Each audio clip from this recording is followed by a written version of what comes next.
Hello guys, so ito yung Motostar Z200.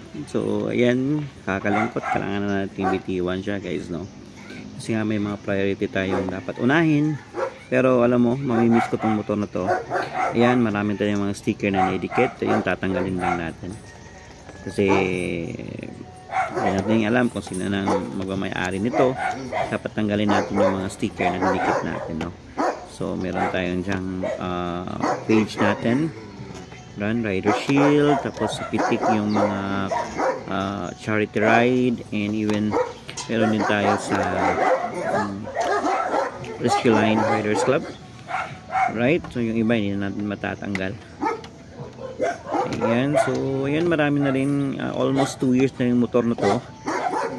Marami na rin kaming pinagdaanan nito, maraming rides na rin, charity ride. Ayan, umabot na to ng Dakat.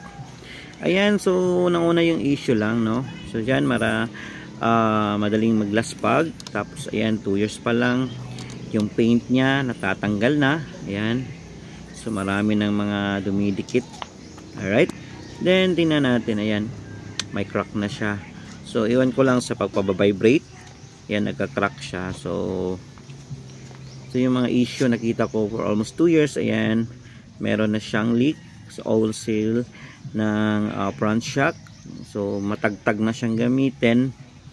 Alright, then meron din siyang yung paint niya, lalo pat maiinitan, ayan, madali lang talaga siyang mag-crack at saka natatanggal. Tapos yung metal dito, ayan, yung paint niya hindi pulido, naglalaspag, lalo pat umuulan, acid rain, ayan, natatanggal. Ayan, natatanggal din siya. Alright, so yun lang yung mga issue na nakita ko. So, and then marami na rin tayong mga priority dapat unahin. So, kailangan nating iwan. Alam mo, mamimiss ko tong motor na to. For almost 2 years, pinasaya tayo nito, no? Iba yung feeling na naka sports bike, kahit Motostar lang to. Alright, iba pa rin yung feeling niya.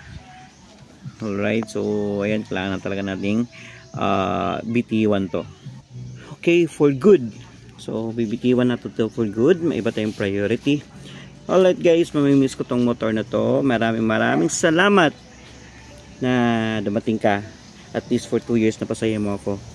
Ayan, so good luck sa new owner mo. And maraming salamat. Thank you.